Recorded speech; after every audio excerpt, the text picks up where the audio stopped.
So Okay. Spanish? You want to do the whole thing in Spanish? Sí. Yeah. Tú hablas en inglés, yo hablo en español. I don't know what you said, but I'm just I said you speak in English, I'll speak in Spanish. Oh, you got it. it'll be pretty wild. I didn't know you spoke Spanish. I know, I keep it under wraps. Then when you bust it out, people are like, whoa.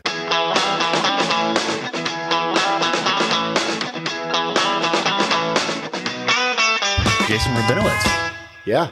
the principal officer of Local 2010.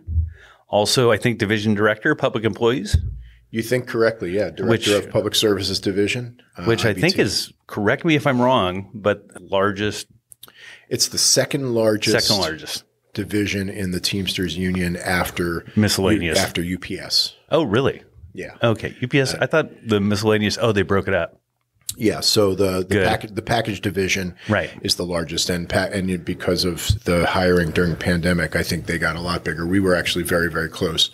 We've managed to maintain our membership in the Teamsters Union and public sector through the Janus case and all the attacks on public sector workers, and then through the pandemic. I know. So Janus, remind me what Janus was, because there was Janus and then there was another Janus. Or no, it was Friedrichs and then Janus. Yeah, it was Friedrichs and then Janus. Well, it was all part of this the long game that the anti-union forces were playing to try to weaken labor. And so they set their sights on public sector unions and Where we're workers. the strongest.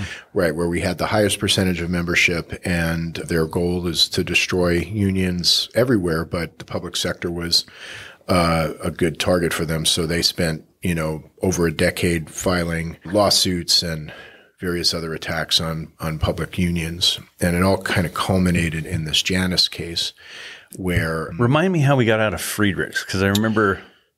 Was it just that somebody term ended? Scalia died. Scalia died. That's right. Yeah, I remember it was something good. Yeah. Can I say that? You're right. You might be struck down by lightning if you say that out loud, or even if you think it. I don't know it, but we don't wish ill on anybody. But Right. we certainly wanted him off the court because he was no friend of Right. unions. So then it was a tie vote. Right, and a tie goes to the runner. And then the term ended. Right. So because it was a tie vote, Got it. what happened was the lower court's decision, which was in our favor, was what ended up being the final decision because it was 4-4 in the court. Yeah. Well, and it's this weird time we're in of this, for lack of a better term, this bullshit where they engineer these cases that are designed to lose so they can get to the Supreme Court to overturn existing law, right? Right. Because, the strategy is they start by challenging, like the idea that there was a union shop in public sector, that was a 9-0 decision in the Abood case way back when. And so they basically came in with the strategy of let's go in with an argument that will get laughed out of court, but let's keep hammering on it and let's keep getting those anti-union judges in there. And someday we'll get that 5-4, and they, that's what they did. And that was Alito, right? Alito wrote the decision. Right. But it was, unfortunately, because Trump got elected and then the anti-union folks got a 5-4 in the Supreme Court. So then they brought the new case, which was Janus. And basically Alito wrote the decision saying that no more union shop. And that was a teacher in, where was he? He was out of Chicago. That guy was ridiculous too. Well, yeah, because here's a guy that had all the benefits of union representation, all the pay, all the pension and everything else. And right after the case was done, what did he do? He went and took a high-paid position with one of these think tanks. Yeah, think tank, of course. So he got his payday after he screwed over millions of public workers. Yeah. And that was a big concern because, I have all my own thoughts about right to work and everything else, but the thinking was public sector employees were going to take a huge hit, right? And membership and i.e. membership translates to strength and bargaining power and everything else. So right, exactly. The idea is to weaken and divide us. That's what so-called right to work is about everywhere. Because once they can come to some workers and say, "Hey, why are you being the sucker and paying dues? That guy over there is not paying." And the idea is that over time, that they want union membership to go down so we can be weaker and the working people get poorer and the rich get richer. To catch on today's lingo, they want to basically defund unions. Yes, exactly. Yeah. And their hope too was to defund progressive politics, I think, and because exactly at the same time. Yeah, and they didn't want us to have the power in politics to pass good laws for workers, and so that was the strategy. But we in the Teamsters Union, we worked very hard preparing our members over a couple of years before that to let them know what was coming, and let them know the importance of standing together as Teamsters to our future. And we managed to maintain our membership. Our membership in public sector in the Teamsters was just as high a year and a half after Janus, right before the pandemic hit, as before Janus, because of all the internal organizing that we did. That's amazing. And so, and it sounds like you guys have done a good job communicating to people, and they've bought in that, they need to participate. Right? Yeah. Well, because it's the basic organizing that we need to be doing all the time anyway. Going to our members, talking to our members, explaining. The union is just all of us standing together. That's why we have power to win the pay and benefits that we have, to build on that, to protect that. The minute we stop standing together, we're going to be toast, and all that's going to be gone. So we had that conversation with our members over a period of years. We went back, like in my local 2010, we went back and signed up all our members on a commitment card that said, I'm going to stay a Teamster no matter what happens with the law. Almost all our members signed that. And so, like in my local 2010, we've actually expanded our membership since Janus. We organized 1,300 new members during the pandemic. It's kind of gotten, and not just in public sector, but it's kind of gotten a lot of people off their ass too, I think. Yeah, there's some people that say, "Oh, this is better because it got us off our ass." No, but you hear that, and there's an element of truth to that, which is we were taking things for granted. I think. Well, I think that there's some of that. I would, I think it depends. I'm happy to say in my local, we actually started. You were never on your ass. I haven't. I've tried to stay off my ass as much as I can, but since I got in local 2010, that was in 2013. And at that time, our membership was very, very low. It was about 29% of the people we represent. And so the union was completely in rough shape. There were no stewards. We were $1 million in debt. It was a big mess. Well, you helped build that thing from the ground up, right? We built it from the ground up is what we did. And we did it by going out and talking to members and signing them up to membership. Back up a little bit. So 2010 was, I believe, called Local 2010 because it came into existence in 2010, right? You're clever. I know but that was something that didn't exist at all. I mean, that wasn't a group that was mildly, that had a few Teamsters or nothing. I mean, it was. Yeah, it was the product of an affiliation. The predecessor organization was an independent, which was frankly in rough shape in a lot of ways because there was just not a lot of member engagement, member participation.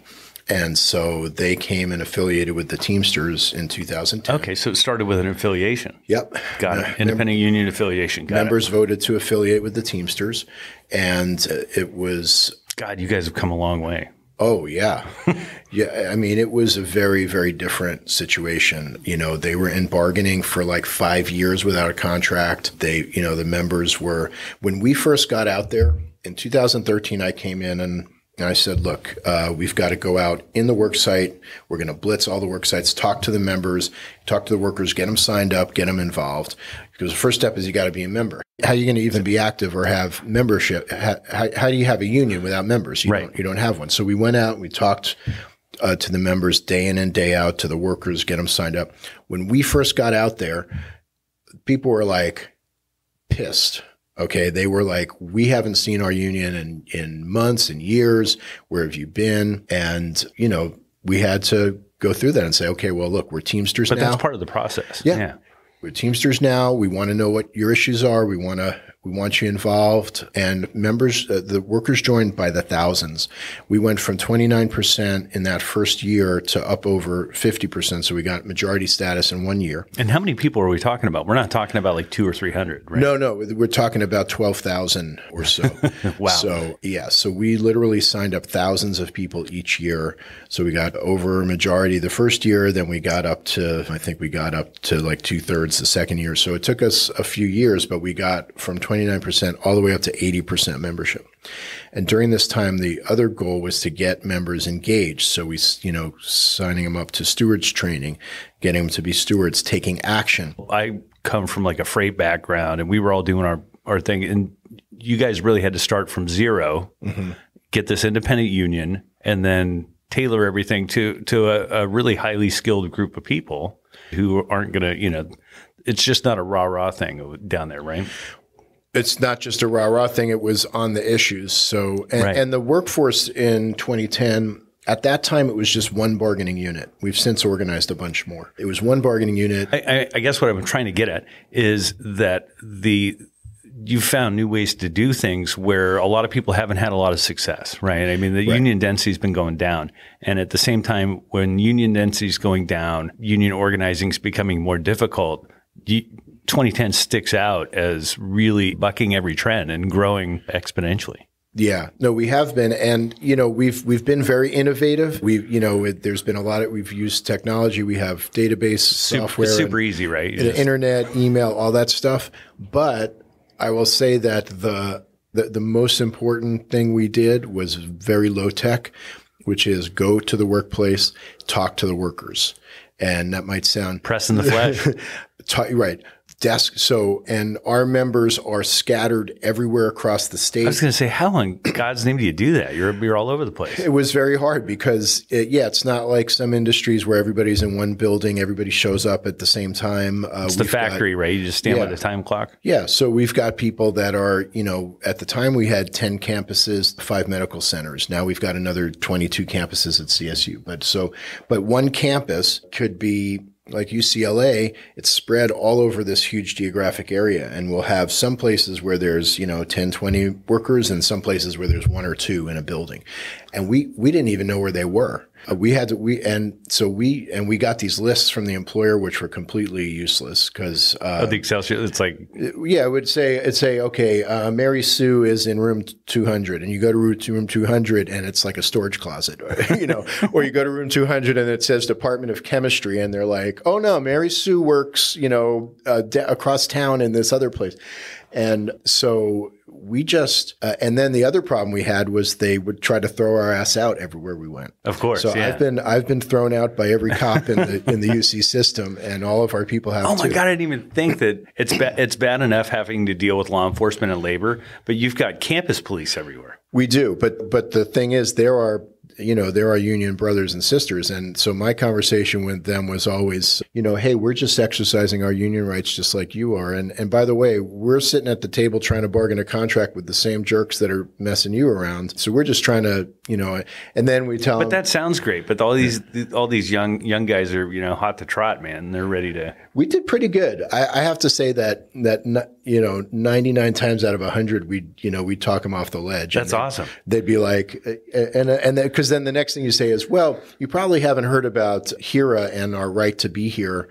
And I'm sure you don't want to violate state labor law. And, so why don't you call your supervisor? You talk to them like you're a lawyer.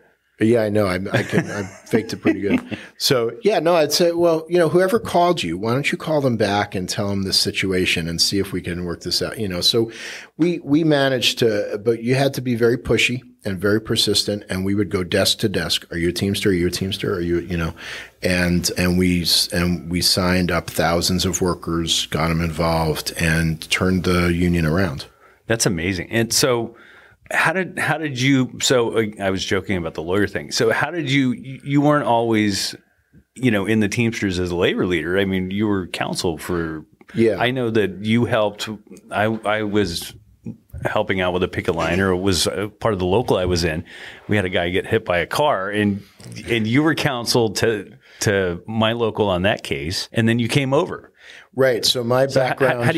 So where do you come from? I mean, well, I come from a small village called the Bronx. The Bronx. And I grew up in a union household there. I'm third generation union. I actually recently found my grandfather's paperwork that showed from the ILGWU. He was an embroiderer. And He was in the Ladies Garment Workers Union in the Bronx. And I guess he had some medical procedure in 1950 something. And I just recently dug up the piece of paper that said the union health plan. Oh, wow. Was that like in the basement or was that online? That was in my cousin's house. Oh, okay. In a trunk somewhere. Yeah, she gave me a bunch of stuff. And so I was glad because I've been running around saying I'm a third generation union member, and turns out it's true. And I have paperwork to prove it. But then my mom was a city worker in New York. She was a social worker helping the foster kids for the city of New York.